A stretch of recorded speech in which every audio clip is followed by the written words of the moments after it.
رجیم پڑھو تاکہ اللہ رب العالمین اپنے فضل سے اپنے توفیق سے تم کو کیا کرے گا؟ شیطان کے شر سے محفوظ کر دے گا۔ یا کہا اگر اس طرح کے خیالات پیدا ہوں تو پڑھو رضیت باللہ ربا وبالاسلام دینا وبمحمد صلی اللہ علیہ وسلم نبیا ورسولا۔ کہ یہ پڑھو تو اللہ رب العالمین اپنے فضل سے اپنے توفیق سے شیطان کے وسوسے کو تم سے کیا کرے گا؟ دور کر دے گا۔ لہذا میرے بھائیوں، موجودہ زمانے میں ہماری ذمہ داری ہے کہ ہم دونوں طرح کے فتنوں کو پیدا کرنے والے لوگوں سے اپنی حفاظت کریں۔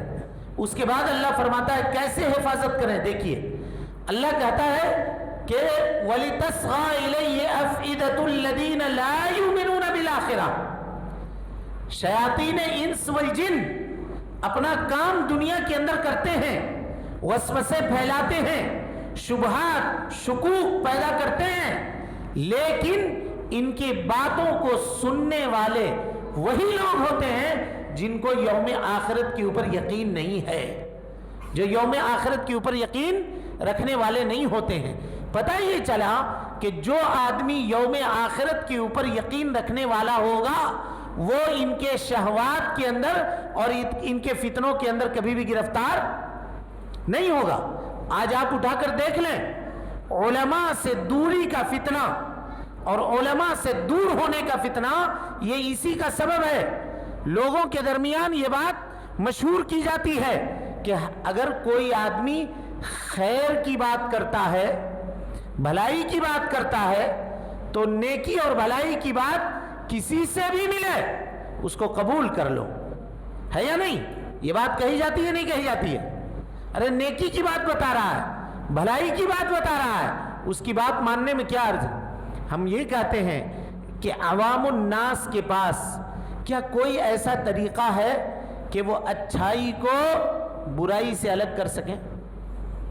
آپ کو پہلے پتا تو چلے کہ یہ اچھی بات بیان کر رہا ہے یا بری بات بیان کر رہا ہے۔ کیا آپ کو ساری حدیثوں کا علم ہے؟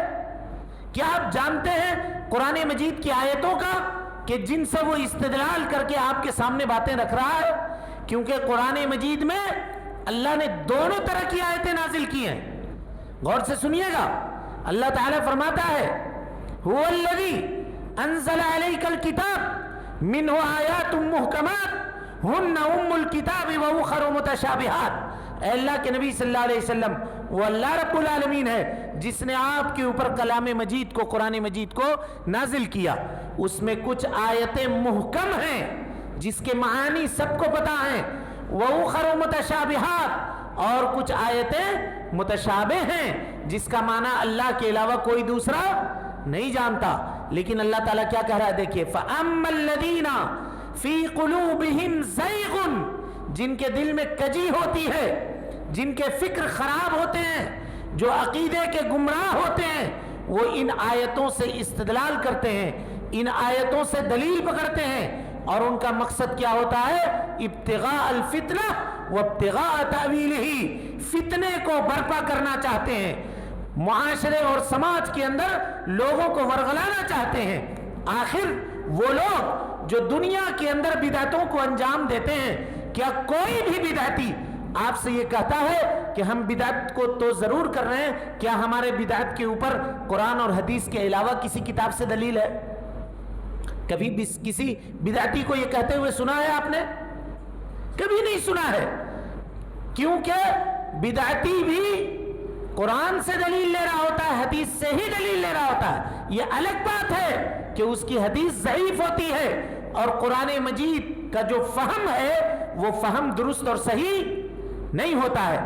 آپ جب تک علماء سے رجوع نہیں کریں گے، کہا والراسخین فی العلم یقولون آمنا بہ، جو لوگ علم کے اندر راسخ ہیں وہ بھی متشابہات کے سامنے گھٹنے ٹیک کر کے کہتے ہیں کل من عند ربنا، یہ سب کے سب ہمارے رب کی طرف سے نازل کردہ آیتیں ہیں، وما یتذکر الا اولو الالباب، ان چیزوں سے صرف عقل مند ہی نصیحت پکڑ سکتے ہیں۔ عقل مند وہ آدمی ہے جو اللہ کے اوپر اور یوم آخرت کے اوپر یقین رکھنے والا اور ایمان رکھنے والا ہے۔ میرے بھائیوں، جب سے یہ سوشل میڈیا کا دور آیا اور جب سے لوگوں نے واٹس ایپ کے ذریعے سے، فیس بک کے ذریعے سے انٹرنیٹ کے ذریعے سے علم حاصل کرنا شروع کیا، نتیجہ یہ ہوا کہ بہت سارے ایسے لوگ جنہوں نے علماء کا چولا پہنا، علماء کا لبادہ پہنا، علم سے دور دور تک کا ان کا واسطہ نہیں ہے، چند کتابیں پڑھ کر کے لوگوں کے سامنے باتوں کو بیان کرنا شروع کیا. اور صرف اگر بات بیان کرتے تو الگ بات ہے، اسٹیج لگا کر کے پورا سیٹ اپ ڈال کر کے وہ کہتے ہیں ڈیئرنگ ٹو آسک، اگر دم ہے تمہارے پاس تو مجھ سے سوالات کرو، مجھ سے پوچھو.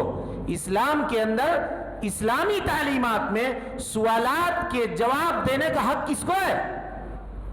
کس کو ہے سوالات کے جواب دینے کا حق؟ سوالات کے جواب دینے کا حق علماء کو ہی نہیں بلکہ مجتہد علماء کو ہے.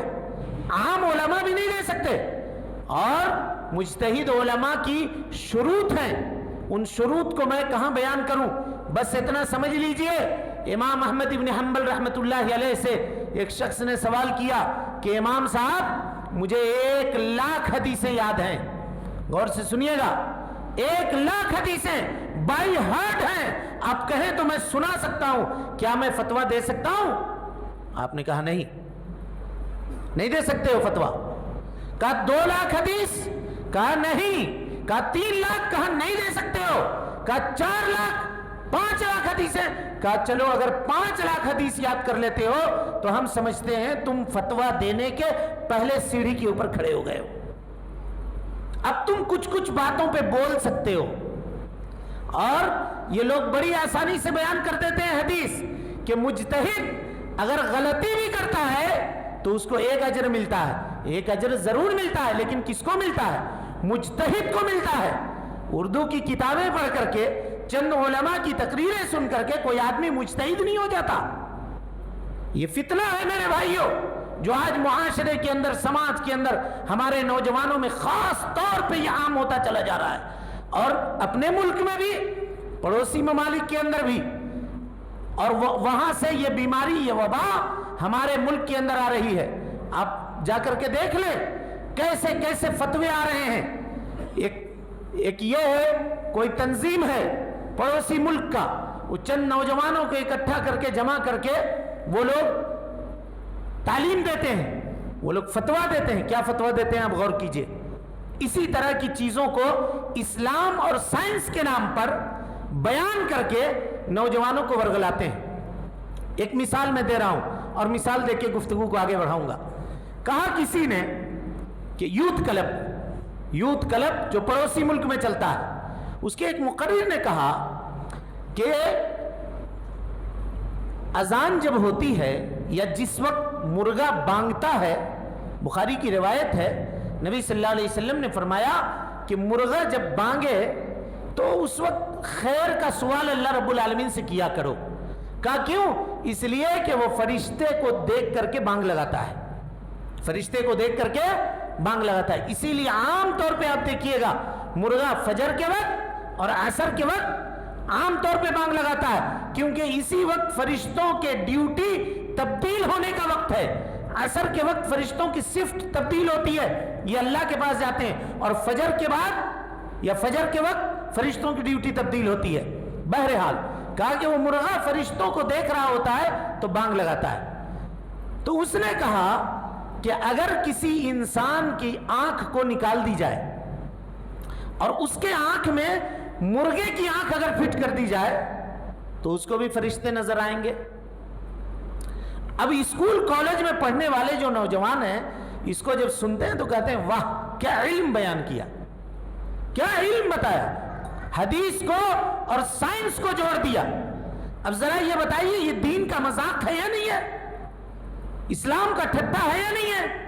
وہ اس کے ذریعے سے اس حدیث کا مذاق اڑانا چاہ رہا ہے. اور جب علماء نے ان کی گرفت کرنا شروع کی، ان کو پکڑنا شروع کیا، تو من گھڑت چیزیں گڑھ کر کے علماء کے خلاف بولنا شروع کیا. ان لوگوں نے کہا کہ علماء کی باتیں نہ سنو، علماء کی مجلسوں میں نہ بیٹھو، علماء سے علم نہ لو. کہا کیوں؟ کیونکہ اللہ کے نبی صلی اللہ علیہ وسلم نے فرمایا نعوذ باللہ من ذالک کہ جب دجال آئے گا تو سب سے پہلے دجال کے جو فالوور ہوں گے وہ علماء ہوں گے.